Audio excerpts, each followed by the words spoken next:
The stars had always been quiet. For thousands of years, humans looked up at the night sky and wondered if they were alone. They sent signals into space. They built telescopes and listened for answers, but the universe remained silent.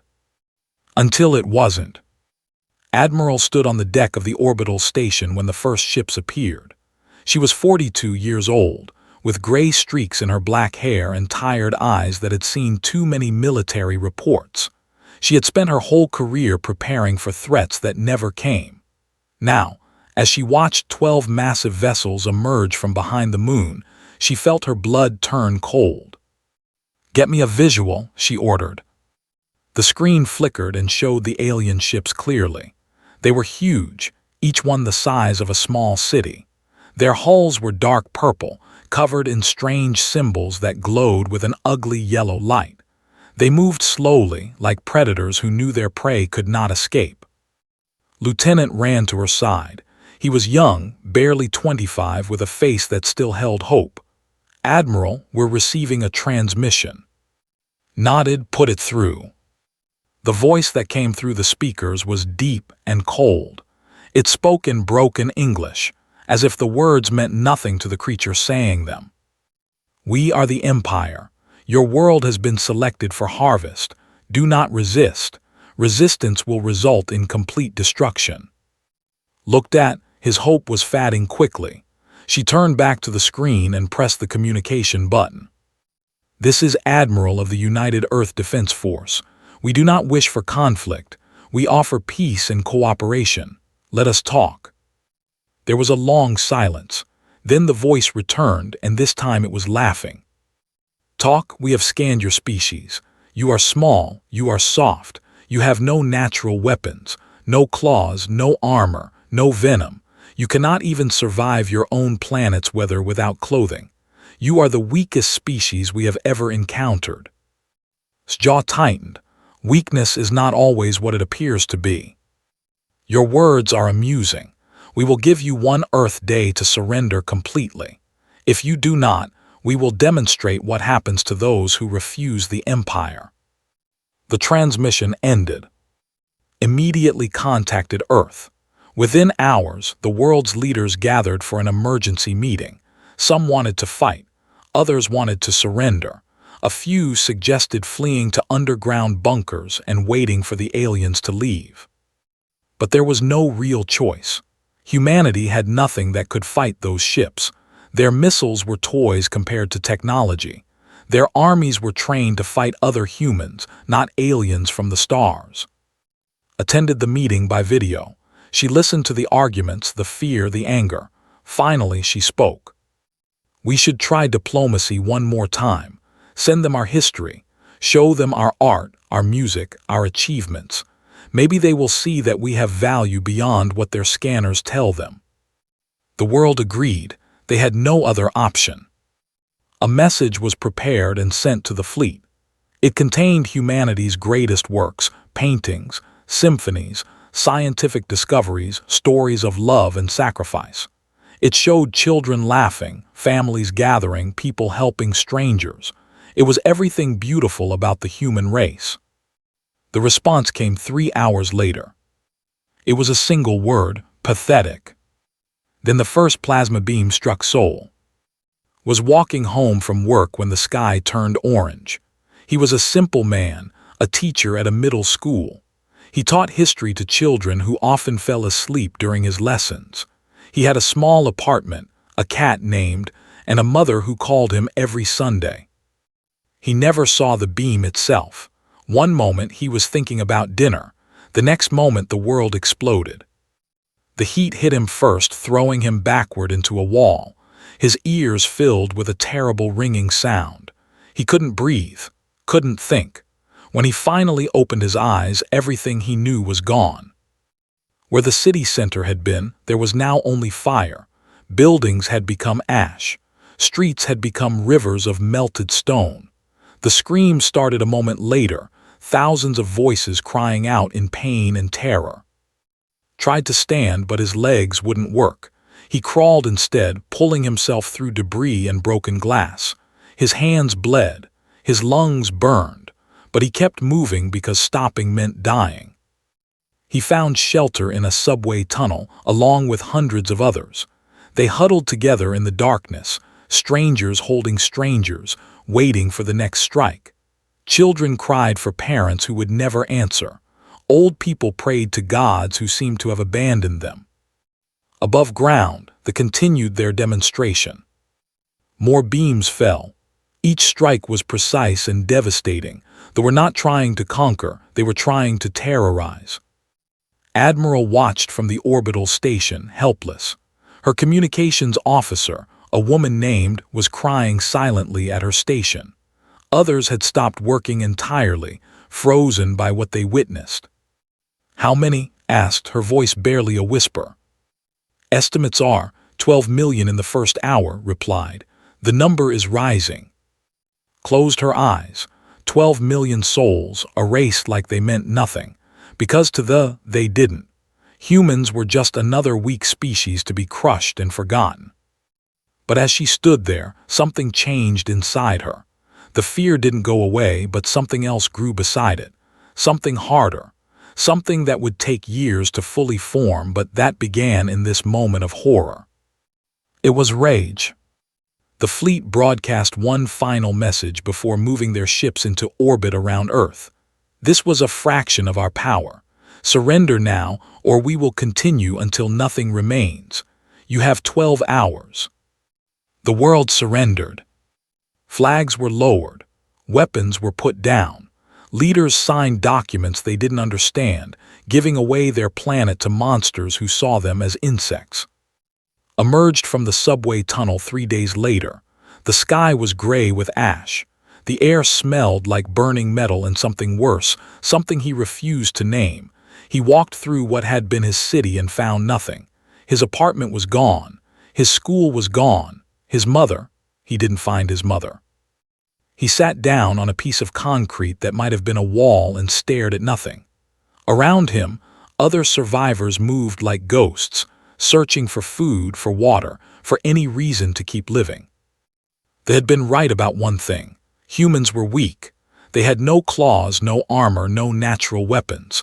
They died easily and surrendered quickly. But they had made one terrible mistake. They didn't understand what they had created in that moment of destruction. They didn't know that every survivor who crawled out of the ashes carried something new inside them. They carried the memory of what had been taken. And humans never forget. The first year after they arrived was the worst. Humanity learned quickly what it meant to be conquered by an empire that saw them as nothing more than resources to be used and discarded. The aliens didn't want Earth's gold or diamonds. They didn't care about oil or metal. What they wanted was far more terrible. They wanted humans themselves, workers for their minds on distant worlds, test subjects for their scientists, entertainment for their cruel games. Ships landed in every major city that still stood. Soldiers marched through the streets, tall and terrifying.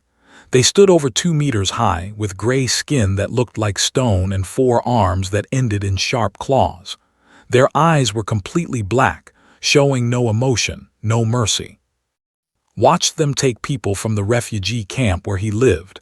They pointed at the young and healthy ones, and their soldiers dragged them away. Families were torn apart. Parents screamed for their children. Children cried for their parents. They didn't care. "You," a soldier said, pointing one clawed finger at, "come." Didn't move. He was not young anymore, and months of poor food had made him thin and weak, but something in his eyes made the soldier pause. "This one has fire," the soldier said to its companion, laughing in that ugly way they had. "We will put it out." They put on a transport ship with 300 others. He sat pressed between strangers, all of them silent with fear. Through a small window, he watched Earth grow smaller and smaller until it was just a blue dot in the darkness. He thought about his mother, whose body he never found. He thought about his students, wondering how many had survived. He thought about the cat, who had probably starved alone in the ruins. The ship took them to a mining planet called 7. The sky there was always red and the air burned the lungs.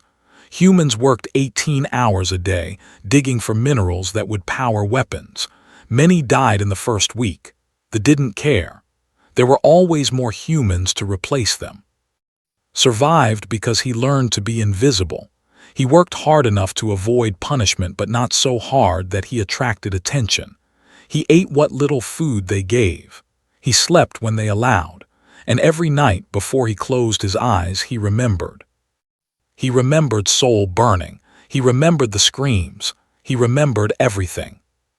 Back on Earth, things were not much better. They had divided the planet into sections, each controlled by a different commander. They forced humans to work in factories, building machines they didn't understand. They used humans to test new weapons, watching them die with scientific interest. They treated humanity like animals, because to them, that's exactly what humans were. Admiral was kept alive as a trophy. They found it amusing to have the leader of Earth's defense serve them meals and clean their quarters. They made her wear a collar that shocked her whenever she disobeyed. They called her Little Pet and laughed at her tears. But was not crying because she was broken. She was crying because she was angry, and she had no way to express that anger. Not yet. In the 3rd year of occupation, something changed. The Emperor, who ruled from a throne room on a planet thousands of light years away, decided that Earth was no longer interesting. The planet had been stripped of its useful resources. The human population had been reduced to a fraction of what it once was. There was nothing left worth taking. A message was sent to all forces on Earth. Leave the planet. Destroy anything of value. Let the remaining humans rot. They obeyed. They burned the factories they had built. They poisoned the water supplies. They destroyed the power stations and the communication networks. And then, one by one, their ships lifted off and disappeared into the stars. They left behind a broken world. Was released from her collar and thrown onto the street like garbage. She lay there for a long time, feeling the rain fall on her face. When she finally stood, she found herself in a city she didn't recognize. Buildings had been torn down. Trees had been cut. The air smelled wrong, chemical and dead. But she was alive, and she was free. She walked for 3 days before she found other survivors. They had gathered in an old government bunker, one that they had somehow missed. There were maybe 200 people there, all of them broken in different ways. A young woman named met her at the entrance. She was thin, with scars on her arms and a look in her eyes that recognized, the look of someone who had lost everything but kept going anyway. Admiral asked, "We thought you were dead." "So did I," replied. Inside the bunker, found something she hadn't expected, hope. Despite everything, these survivors were not giving up. They were collecting food, purifying water, caring for the sick. They were trying to rebuild. "How many bunkers like this exist?" asked. Shook her head. "We don't know. Communication is gone. We only know about 2 others, and that's because runners found them on foot." "Then we need to find more. We need to connect. We need to organize." Looked at her with confusion. "Why, they are gone. We just need to survive now." His expression darkened. "They are gone for now, but they didn't kill us all. They left us here because they think we're too weak to matter. They think we'll die on our own." "Won't we?" Grabbed shoulders and looked directly into her eyes.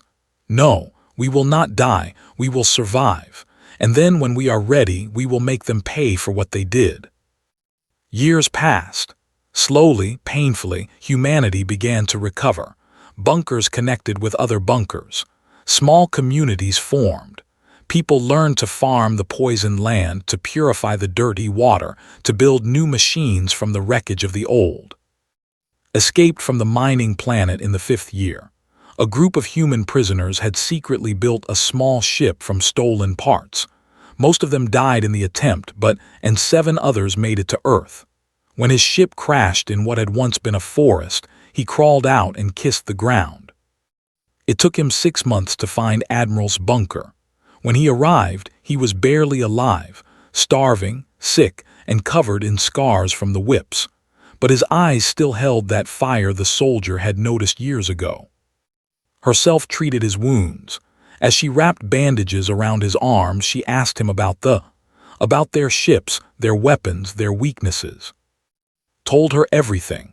He told her about the mining operations, about the slave markets on distant planets, about the things he had seen that would give anyone nightmares. He told her about this arrogance, how they never expected resistance because they had never encountered it. They are strong, said, but they are lazy. They rely on their technology. They don't think, they just destroy. Nodded slowly. Then that's how we beat them. We think, we plan, we wait. Wait for what? Smiled, but there was no warmth in it. Wait until we're ready. Wait until they've forgotten about us. Wait until they think we're extinct. She stood up and walked to a map on the wall. It showed Earth and wounded, but still there. They thought we were weak, she said. And maybe we were, but we learned something from them. We learned what power really means. We learned what cruelty can do, and we learned that we never want to be weak again. Looked at the map, then back at. In that moment he understood. This wasn't about survival anymore. This was about something bigger, something darker. This was about revenge. And somewhere deep inside him, in a place where the memories of burning cities and screaming families lived, felt something he hadn't felt in years. He felt ready. 50 years is a long time. Long enough for children to be born, grow old, and have children of their own. Long enough for the surface of Earth to heal, at least a little. Long enough for the galaxy to forget that a small blue planet had ever held life. But for humanity, 50 years was not nearly long enough to forget. Admiral died in the 20th year. She was old and tired, her body finally giving up after decades of work. But her death was not sad. It was a passing of fire from one hand to another. Before she closed her eyes for the last time, she called Commander to her bed. Was no longer young either. Her hair was gray, and her face was lined with years of struggle. But her eyes still held the same determination they had the day first met her. "It's yours now," whispered. "The plan, the ships, everything. Promise me you'll finish it." Took her hand. "I promise." Smiled and looked up at the ceiling. "I wish I could see it. I wish I could see their faces when they realize what we've become." Those were her last words. The plan she spoke of had begun in the 10th year after the left. Deep underground, in tunnels that stretched for hundreds of kilometers, humanity had started building. Not just shelters or farms or water systems. Those were necessary but not enough. They built something else entirely. They built weapons. Engineer was one of the architects of this great project. He was a quiet man with gentle hands and a brilliant mind.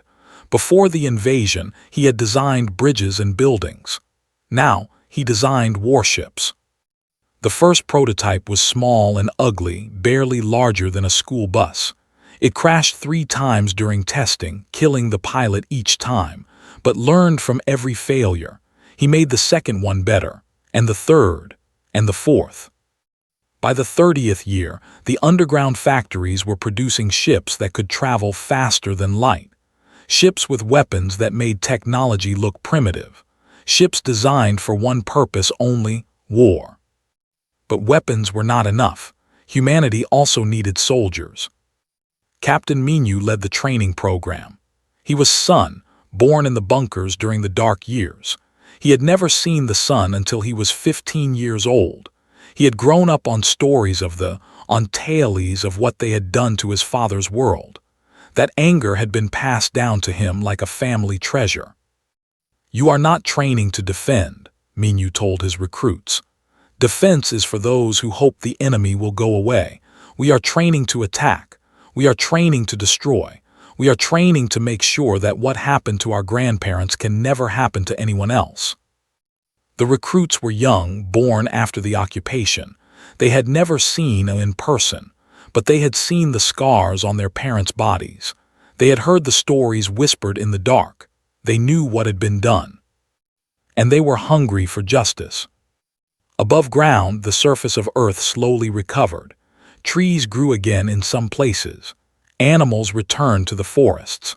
The sky turned blue once more, though strange colors sometimes appeared at sunset, remnants of the chemicals they had used. A few humans lived on the surface now, farming and building simple communities. To any observer, Earth looked like a dying planet struggling to survive. That was exactly what wanted. "Let them think we're finished," she said in her planning meetings. "Let them think we're too busy trying to eat to think about revenge.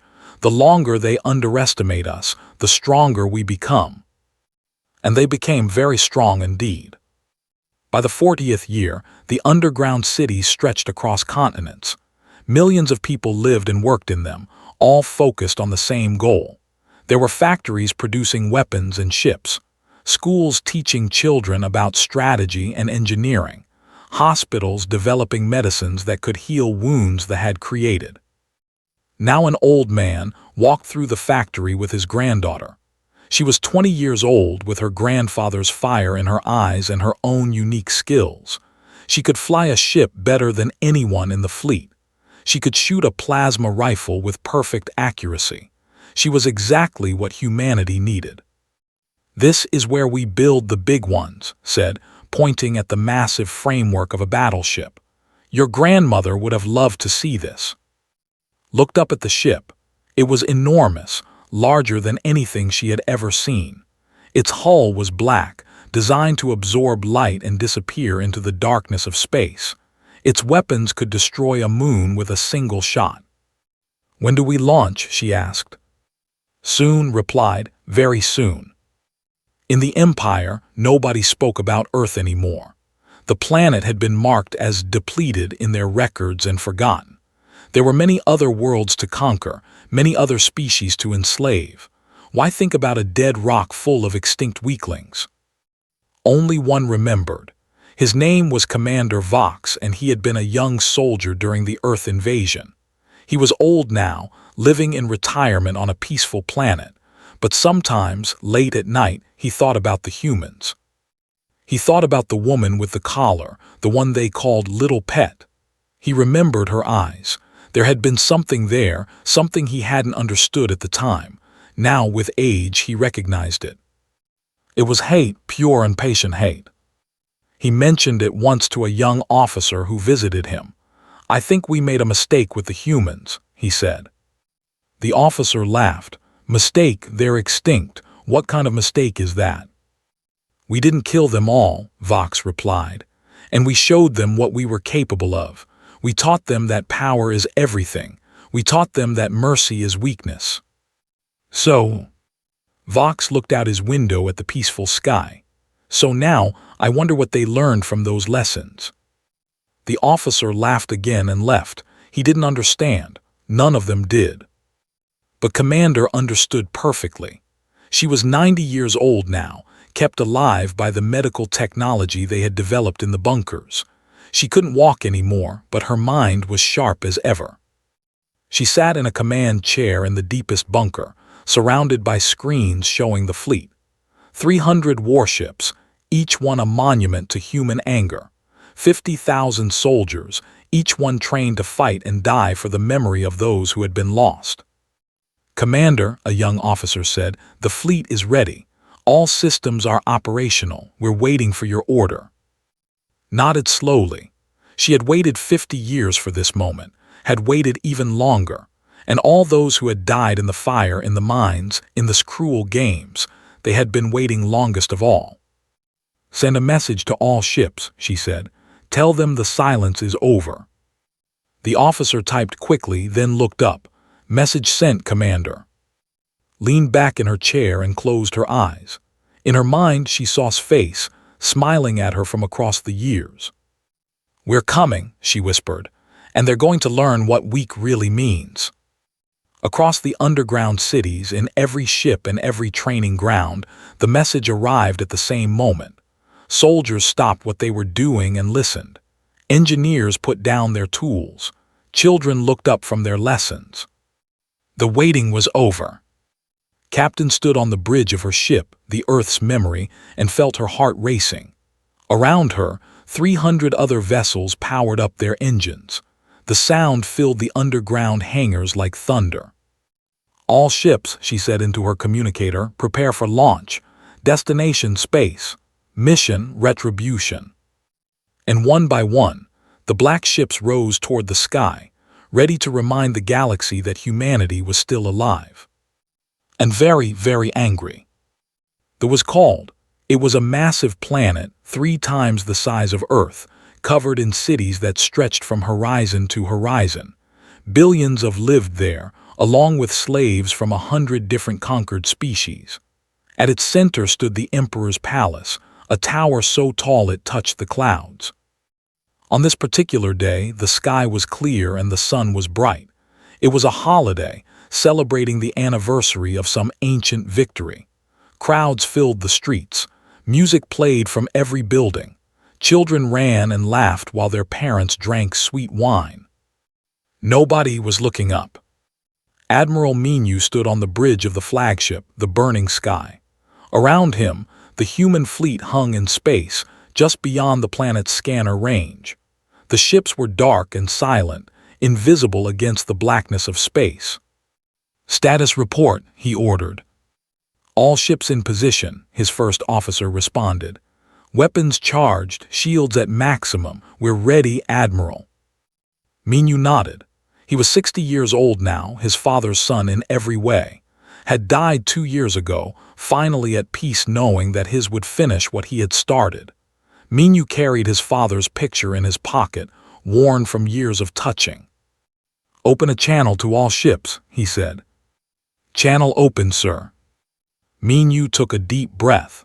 This was the moment they had worked toward for half a century. Every sacrifice, every death, every tear had led to this. "Warriors of Earth," he began, 50 years ago our world was burned. Our families were killed. Our people were taken as slaves. They called us weak. They called us pathetic. They laughed as they destroyed everything we loved." He paused, feeling the weight of history pressing on his shoulders. "Today we show them what weak means. Today we teach them what humans do to those who hurt our children. Today we make them understand a simple truth. We do not forgive and we do not forget." Across the fleet, soldiers listened in silence. Some cried, some prayed, some simply stared ahead with cold determination. "All ships," Menu said, "advance." 300 warships moved forward as one. They crossed the scanner boundary and immediately appeared on screens across the system. Alarms began to sound. Panic spread through the population. They had not fought a real war in centuries. Why would they? No species had ever been strong enough to challenge them. Their defense fleet was small and outdated, kept more for show than for actual combat. When they saw the human ships emerge from the darkness, they couldn't believe their eyes. "This is impossible," the defense commander said. "Earth was destroyed. The humans are extinct." His subordinate shook his head. "Apparently not, sir." They scrambled to launch their ships, but it was too late. The human fleet opened fire, and the sky above turned to flame. Captain led the first attack wave. Her ship, the Earth's memory, cut through the defense line like a knife through water. The enemy ships exploded around her, their weapons unable to penetrate the shields that and his engineers had spent decades perfecting. "Target their command station," ordered. "Take out their communications." Her gunner, a young man named, nodded. His grandmother had died in the Seoul bombing. His grandfather had worked himself to death in the mines of 7. He had been waiting for this moment his entire life. "With pleasure, Captain." One shot. The command station exploded in a ball of fire. On the planet's surface, chaos erupted. They had never experienced an attack on there. They didn't know what to do. Some ran for shelters that didn't exist. Others tried to flee in personal ships, only to be shot down before they reached orbit. The Emperor sat in his throne room, watching the destruction on his screens with disbelief. He was ancient, over 300 years old, kept alive by technology that they had stolen from a species they conquered long ago. He had ruled for 2 centuries, and in all that time, no one had ever dared challenge him. "Who are they?" he demanded. His advisor, trembling with fear, answered, They call themselves humans, Great One, from a planet called Earth." "Earth?" The Emperor searched his memory. "The weak ones, the ones we harvested 50 years ago." "Yes, Great One." The Emperor stared at the screen, watching his defense fleet get destroyed ship by ship. For the first time in centuries, he felt something he had forgotten existed. Fear. Admiral Menu's face appeared on every screen on the planet. The transmission was forced into every home, every building, every device. They could not look away. "People of," Menu said, his voice calm and cold, "you taught us something when you came to our world. You taught us that power is everything, that mercy is weakness, that the strong take what they want and the weak suffer." He smiled, but there was no warmth in it. "We learned your lessons well. Now we're here to show you what good students we are." The fleet began bombarding the planet's surface. Military bases exploded. Government buildings collapsed. The palace shook as missiles struck its shields again and again. But Menu had given strict orders: no civilians. Not yet. The humans had spent 50 years becoming powerful, but they had not forgotten what they were fighting for. They were not there to become the next. They were there to end them.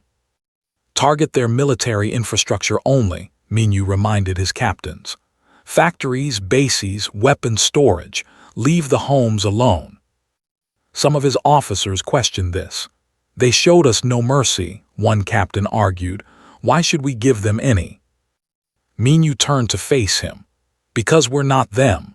We never will be. We're going to defeat them, judge them, and make sure they can never hurt anyone again. But we're not going to become monsters in the process." The captain fell silent.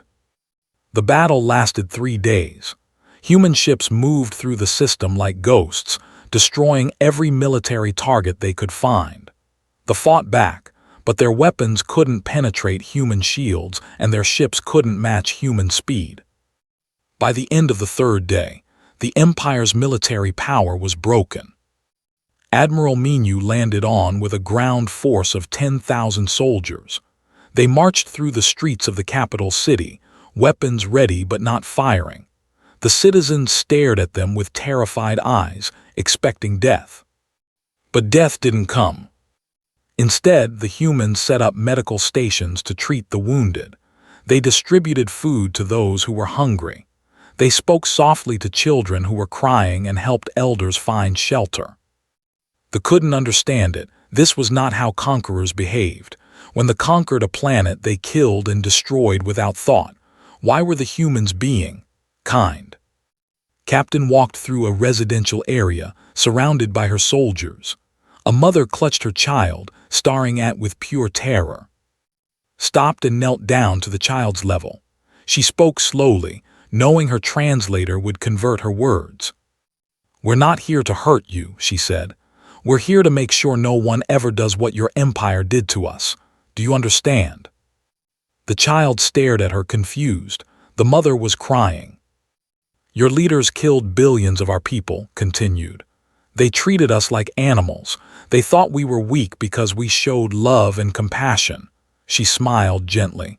"But that's not weakness. That's what makes us strong, and today we proved it." She stood up and continued walking, leaving the mother and child unharmed. That night, Admiral Menu broadcast another message to the entire population. "The war is over. Your military is destroyed. Your leaders will face justice. But the rest of you, the farmers, the teachers, the parents, you will be allowed to live. Not because you deserve it, but because we choose to be better than you were." He paused, letting the words sink in. "Remember this day. Remember that the species you called weak came to you and chose mercy when you would have chosen death. Remember that, and think about what it means." The transmission ended. In her command center back on Earth, Commander watched with tears streaming down her face. Had been right. They had done it. They had become strong enough to defeat the empire that had nearly destroyed them. But more importantly, They had done it without losing their humanity. That was the real victory. The emperor was found hiding in a secret room beneath his throne. When human soldiers broke down the door, he was sitting in the corner, trembling like a child. 300 years of power, and in the end, he was just a frightened old creature hoping the darkness would protect him. Captain led the arrest team. She looked down at the being who had ordered the destruction of her world, who had signed the orders that killed billions, who had laughed at humanity's weakness. "Get up," she said. The emperor didn't move. "You cannot do this. I am divine. I am the voice of I am." "You are a prisoner," interrupted, "and you will stand trial for crimes against humanity. Now get up or we will drag you." He got up. The trial took place on Earth, in a courtroom built on the exact spot where Sol had once stood. It was intentional. Every moment of the proceedings was broadcast to every corner of the galaxy, so that all species, conquered and free alike, could watch. Admiral Minu served as the chief judge. Captain presented the evidence, and the evidence was overwhelming. Recordings of commanders laughing as cities burned, documents showing the slave quotas for different planets, testimonies from survivors who had escaped the mining colonies, images of mass graves, of torture chambers, of children separated from their parents forever. The gallery was filled with humans, many of them old enough to remember the occupation. They sat in silence as the horrors of the past were displayed before them. Some cried, some held hands with strangers, but none looked away. The emperor's defense was simple. He claimed that humans were inferior and therefore their suffering didn't matter. He said that the strong had the right to take from the weak. He insisted that what they did was natural and correct. "You would have done the same," he said to the court, "if you had our power." Admiral Minu shook his head slowly. "That's where you're wrong. We had the power to destroy your planet. We had weapons that could have killed every alive. We chose not to use them. That's the difference between us." The emperor stared at him with confusion. He truly didn't understand. In his world, power meant destruction. The idea of choosing mercy was completely foreign to him. The verdict was unanimous, guilty on all charges. The sentence was life imprisonment on a remote planet, where the emperor would live alone with only his thoughts for company. Some argued for execution, but the court decided that death was too easy. Let him spend his remaining years thinking about what he had done and what had been done to him. "You came to our world and taught us about power," Minu said in his final statement. "You taught us that the strong could take whatever they wanted, but you forgot one thing. You forgot that the weak can become strong, and you forgot that some things are stronger than weapons." The emperor was taken away. He screamed and cursed, calling the humans animals and promising revenge. But his words meant nothing. He had no power now. He was just another prisoner. After the trial, the work of rebuilding began, not just Earth, but the entire galactic order. The Empire had conquered hundreds of species over thousands of years. Now, one by one, those species were being freed. Captain led many of these liberation missions. She traveled from planet to planet, breaking chains and opening cages. On some worlds, the freed slaves attacked their former masters with wild rage. Let them. They had earned that right. On other worlds, the freed people were too broken to feel anything. They had been slaves for so long that they didn't know how to be free. These cases were harder. Human doctors and counselors worked for years, trying to heal wounds that went deeper than skin. One day visited a planet called 3. It was a mining world, much like the one where her great-grandfather had been enslaved. The prisoners there had been working in the dark for generations. When the mines were opened, they squinted at the sunlight, unable to believe it was real. An elderly alien approached. His species had no name. They had taken it from them along with everything else. He was frail and bent, his body broken by decades of labor. "Why?" he asked through the translator. Why did you come for us? We are nothing. We have nothing to give. Knelt down to his level, just as she had with the child on. Because someone once left us behind, she said. When we needed help, no one came. When we suffered, no one cared. We know what that feels like, and we decided that we would never let anyone else feel that way if we could stop it. The old alien started to cry, held his hand and let him. Back on Earth, the surface was alive again. Cities were being built, not like the old ones, but better. Parks filled every neighborhood. Children played in streets that had once been ash. The sky was blue and clean. But the underground cities remained too, converted now into museums and memorials. People came from all over the galaxy to see where humanity had hidden and worked and planned for 50 years. They walked through the factories where the warships had been built. They stood in the rooms where and had made their decisions.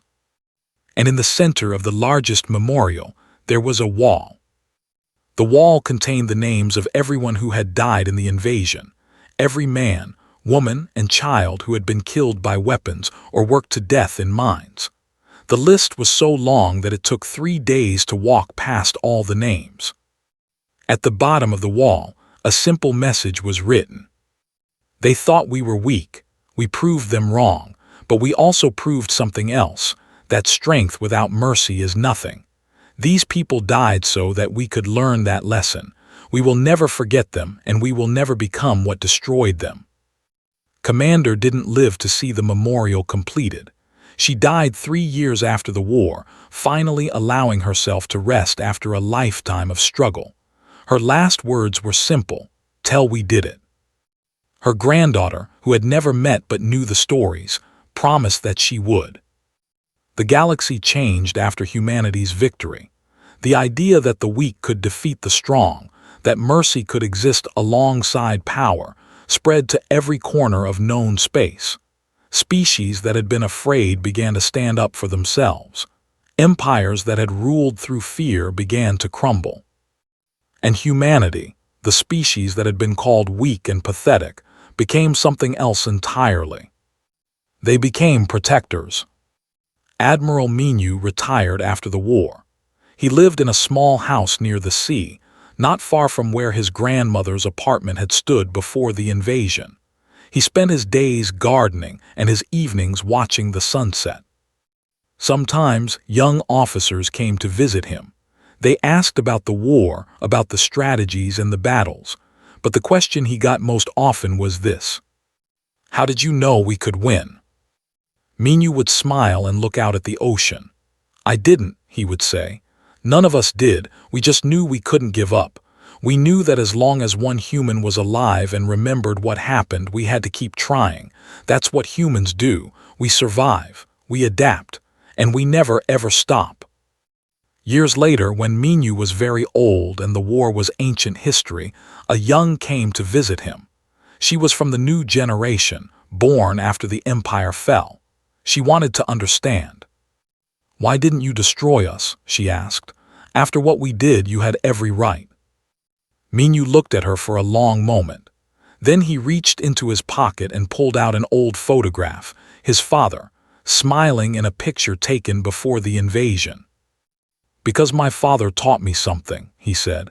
"He spent years as a slave in your mines. He suffered things I can't imagine. And when he came back to Earth, do you know what he said?" The young shook her head. "He said that hate was easy, but it made you smaller. He said that the had made themselves small by having everything weaker than them. And he said that we had a choice. We could become small like them, or we could become something bigger." Minu put the photograph away. "We chose to become bigger. We chose to show that strength and kindness can exist together. And that's why you're alive today, sitting here and asking me this question." The young was quiet for a long time. Then she stood up and bowed. "Thank you," she said. "I will remember this." She left and Minu watched her go. The sun was setting over the ocean, painting the sky in shades of orange and red. Somewhere out there among the stars, humanity's ship still flew, still protected, still remembered. They had thought humans were weak. They had been wrong, and the galaxy would never forget it.